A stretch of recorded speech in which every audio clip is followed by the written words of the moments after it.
नारायण नारायण नारायण नारायण।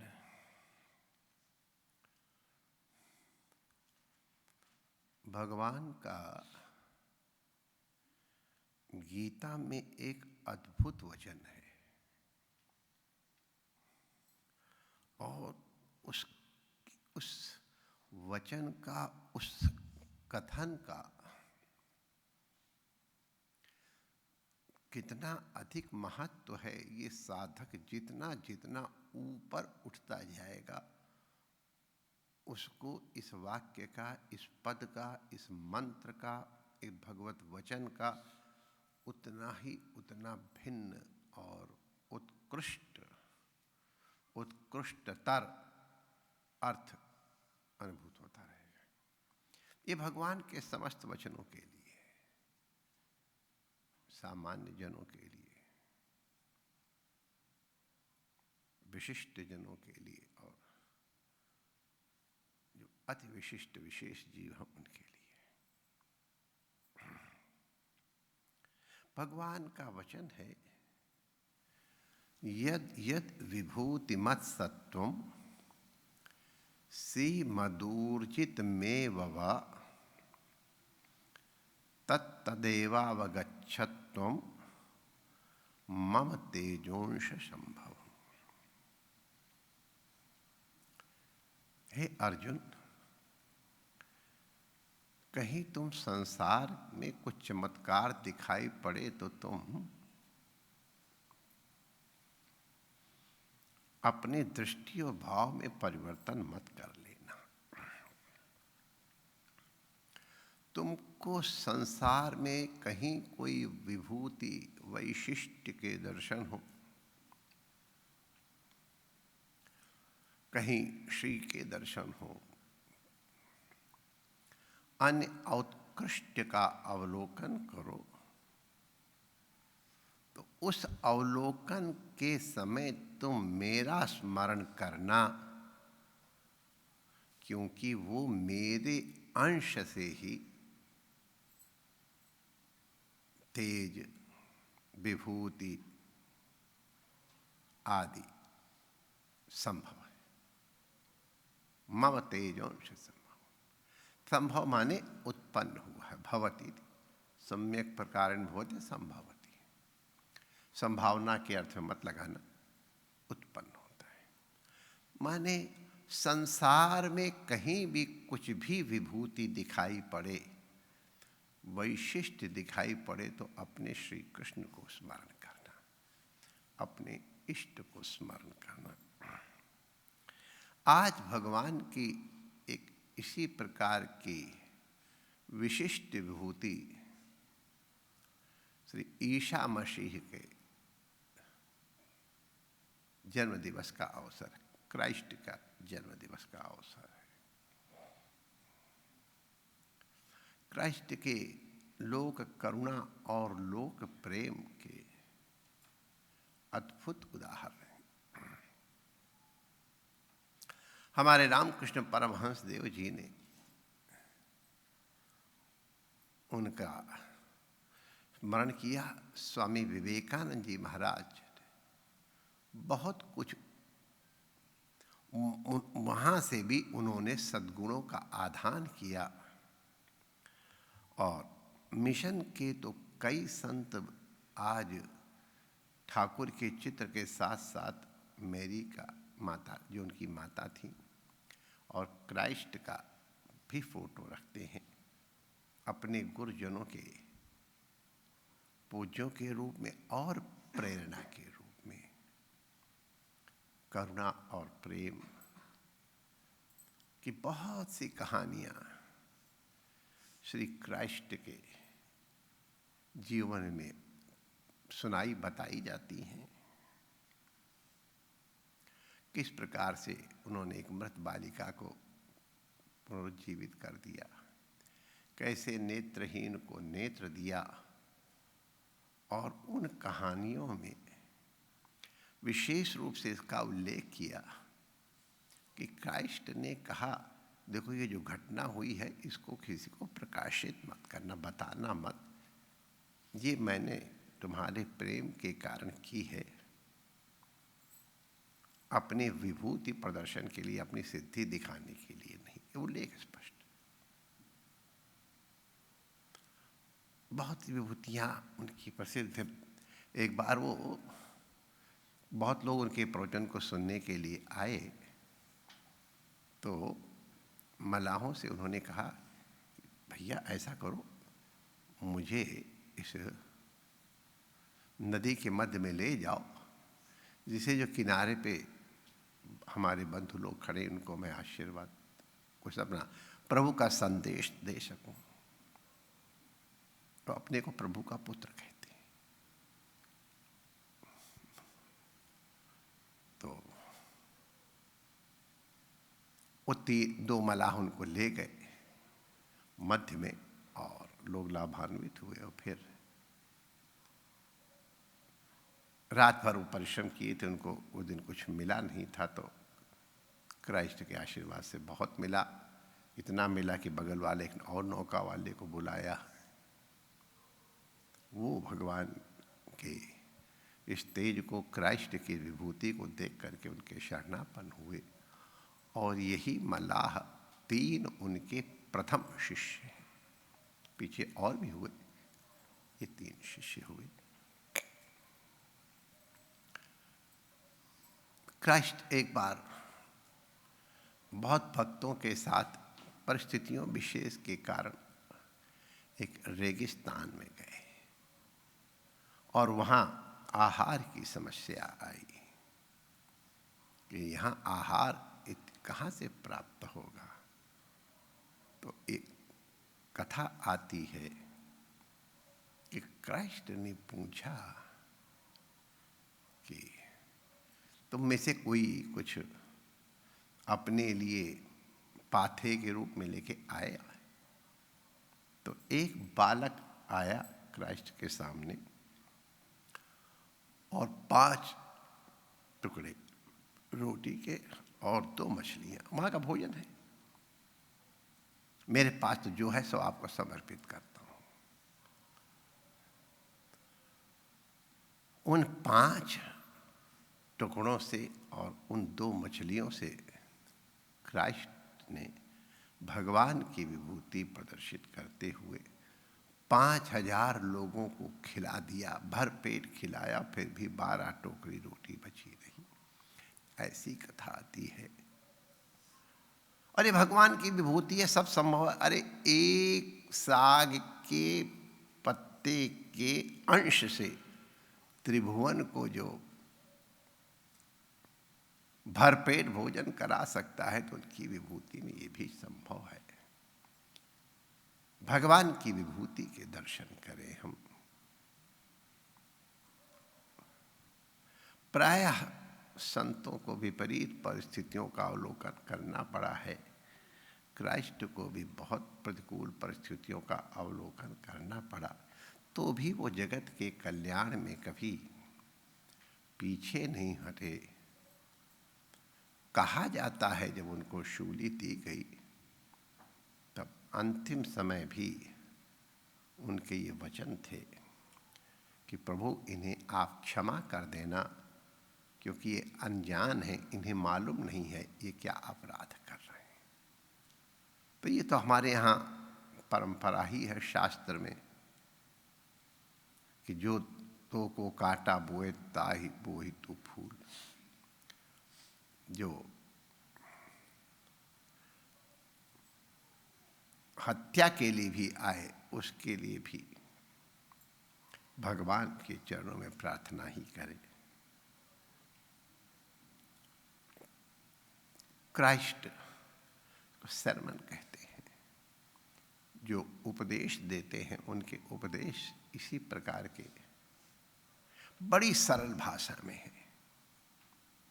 और जैसा अपने यहाँ है दृष्टांत कुशलः, तो उसी तरह से क्राइस्ट जब प्रवचन देते थे तो नाना प्रकार की आख्यायिकाओं का, कहानियों का भी उदाहरण के रूप में प्रयोग करते थे। स्मरण करने की दृष्टि से आज हम उनकी एक कही हुई एक आख्यायिका कहानी को सुनाते हैं कि एक किसान कुछ बीज लेकर के बोने के लिए आया और उस बीज को उसने ऐसे छिटकाया तो उसमें से कुछ बीज सड़क पे गिर गए। सड़क पे गिर गए तो आए गए वाहनों से कुचल गए, कुछ पक्षियों ने खा लिए। कुछ जमीन अनउर्वर भूमि पर गिर गए। कुछ समय तो वो उगे लेकिन बाद में सूख गए। कुछ बीज कंटीली झाड़ियों में गिर गए। वहां उगे तो लेकिन झाड़ियों ने जब उसको आवृत कर लिया तो वो भी नष्ट हो गए। और जो बीज अच्छी जमीन पर गिर गए उससे बड़ी दिव्य शस्य श्यामला फसल हुई। इस कहानी को सुनाते हुए क्राइस्ट ने कहा, कुछ लोग प्रभु के वचनों को, शास्त्रों को सुनते तो हैं लेकिन उनका ध्यान दत्तचित्त होके नहीं सुनते। हमारे यहाँ कहते हैं कि इस कान से सुना, उस कान से निकाल दिया, या बैठे तो हैं जहाँ प्रवचन हो रहा, ध्यान कहीं और है। तो उनके ऊपर जो भी अमृत वर्षण हुआ, जो संस्कार के बीज डाले गए, वो नष्ट हो गए। दूसरे प्रकार के जीव जो सुनते तो हैं लेकिन बाद में उन्हें भुला देते हैं, सावधानी पूर्वक निधिध्यासन नहीं करते हैं। निधिध्यासन के पहले मनन करना चाहिए, वो नहीं करते हैं। तो सुना हुआ यदि मनन और निधिध्यासन से पुष्ट न किया जाए तो नष्ट हो जाता है। तो इसलिए सूखी जमीन में कुछ देर तक तो उनका प्रभाव रहा। अरे बड़ा आनंद आया कथा में, और आनंद ही पूजा क्या, अरे बस पूछो मत, अद्भुत कथा थी। और बस क्या कहा वो उनको ध्यान नहीं है। आप देखना, परीक्षा करके देखना अपने साथ ही बैठे लोगों को, अमृत बरसा था, आनंद आ गया था, क्या हुआ था, क्या बताया, जय श्री कृष्ण। ऐसे भी श्रोता होते हैं।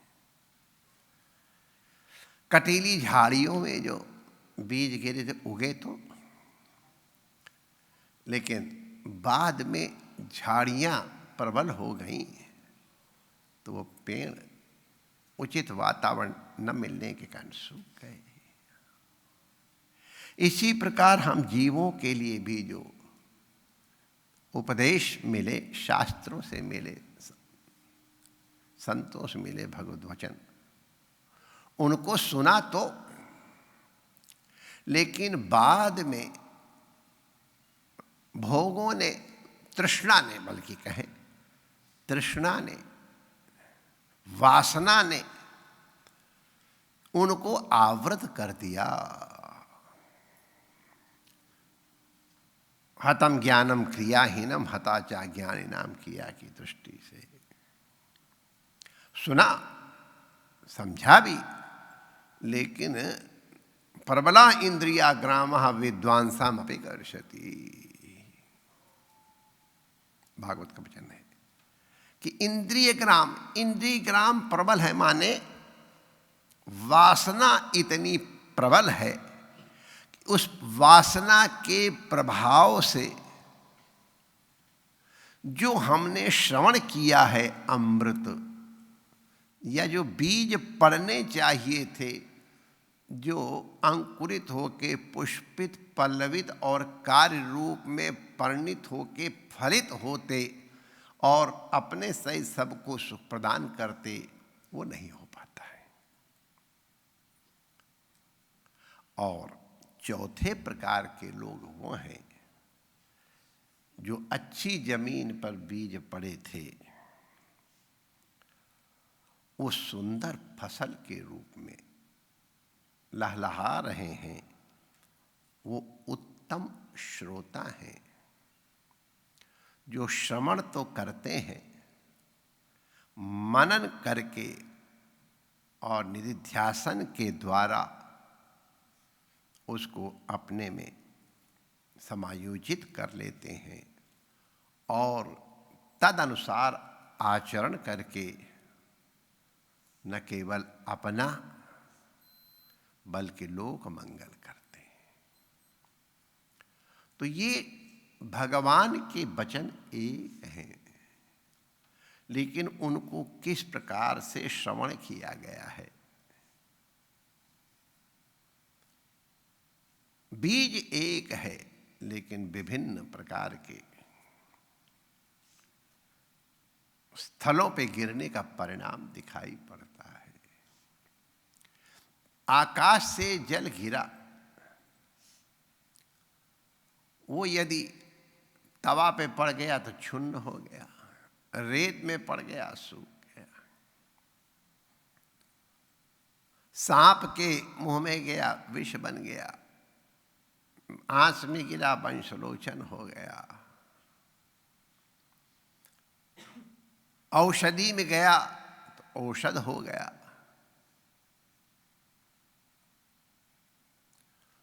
वो अगर स्वाति के नक्षत्र वाला है तो किसी पीऊ पीऊ वाले की पिपासा को शांत किया, कमल के ऊपर झिलमिलाया, समुद्र में गया समुद्र रूप हो गया। और अगर किसी सीपी के मुंह में खुला हुआ वो जल चला गया तो वो जल उचित स्थल पे पहुंच करके मोती का रूप धारण कर लेता है।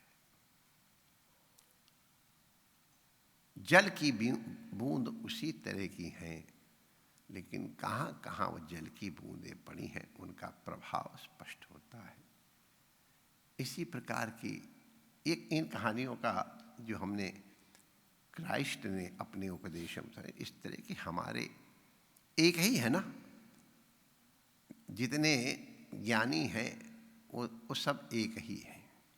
भाषा और देश भले भिन्न हो, लेकिन ज्ञान में कोई भेद नहीं है। तो इसी तरह के दृष्टांत हम लोग अपने शास्त्रों में सुनते हैं। तात्पर्य तो केवल इतना है कि हम किस प्रकार श्रवण कर रहे हैं, उसको कितना आचरण में ला रहे हैं, इसको प्रदर्शित करने के लिए क्राइस्ट की आख्यायिका है। इसी प्रकार और बहुत सी आख्यायिकाएं उनकी हैं, हम लोगों को प्रेरित करती हैं। हम भगवान की विभूति के रूप में उनका स्मरण वंदन करते हैं। हमारे शास्त्र का वचन है कि अगर सद्गुण कहीं से भी प्राप्त हो रहे हों तो सद्गुणों का संचय करो। कहाँ से मिला है वो नहीं, रत्न है उसका संग्रह करो। रत्न अगर मलिन स्थल पर भी पड़ा है तो वहाँ से उठा लेना चाहिए। रत्न संग्रही बनो और रत्नाकर बन करके भगवान को अपने में वास दो। भगवान तुम में आके अनंत शयन के रूप में विराजें। हम आज की इस पवित्र, अब तिथि तो नहीं, वहाँ तो दिवस होता है, तो उस दिवस में आज कितने लोग क्राइस्ट का आश्रय लेके अपने जीवन को बदले हुए हैं। अब किसी भी वस्तु के हर प्रकार के प्रयोग होते हैं, हम तो उनके सदुपयोग को देख रहे हैं। कितना कितना लोग अपनी संपत्ति का 95%, 90% से अधिक सत्कर्म में, दान में, लोक कल्याण के लिए लगा देते हैं। जहाँ से ये प्रेरणा मिलती हो, उस प्रेरणा को हम वंदन करते हैं। आज ईसा मसीह जी का, श्री क्राइस्ट का जन्म दिवस के रूप में विश्व महोत्सव संपन्न कर रहा है। हम भी अपनी मंगल कामनाएं आज के इस पवित्र अवसर पर भगवान की विभूति के रूप में उनका वंदन अभिनंदन करते हुए नतमस्तक होते हैं। अब ये प्रामाणिक है कि नहीं हमको मालूम, अब इसका कोई प्रमाण तो हमारे पास नहीं है, लेकिन कहते हैं क्योंकि एक अवस्था के बाद, रिसरेक्शन के बाद क्राइस्ट कहाँ रहे इसका प्रामाणिक उल्लेख नहीं है। कुछ परंपराएं ये कहती कि वो भारत आ गए थे और यहाँ तपस्वी के रूप में उन्होंने जीवन यापन किया है। पुनः मैं कह दूं, ये कंट्रोवर्सी न हो जाए, कितना मूल है हम नहीं कह सकते हैं, लेकिन कहते कश्मीर में या और कई जगह पे ईसा मसीह की समाधि है।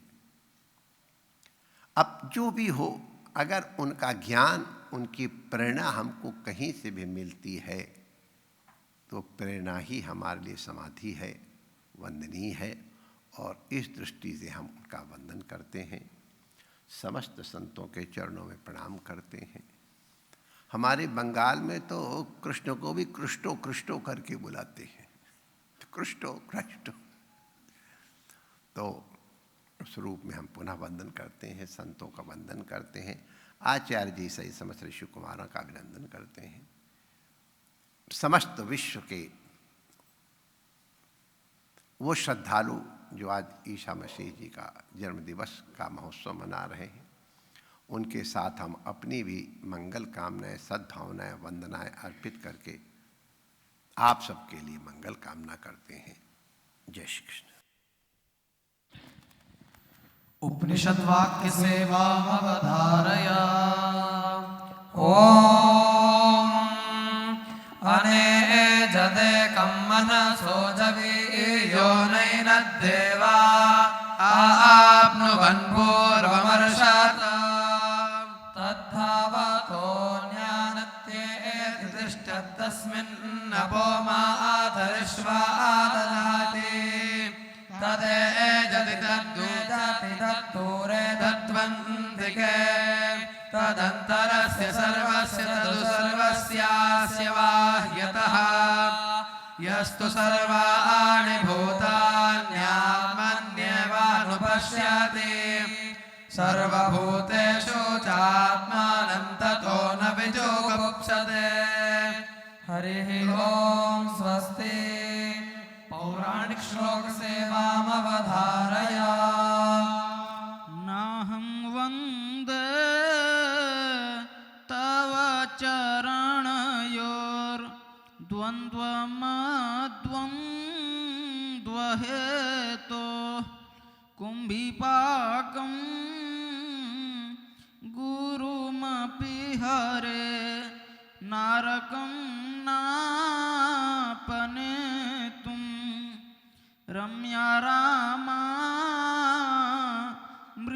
मृदुतनुलता नन्दनेनापिरन्तुं भावे भावे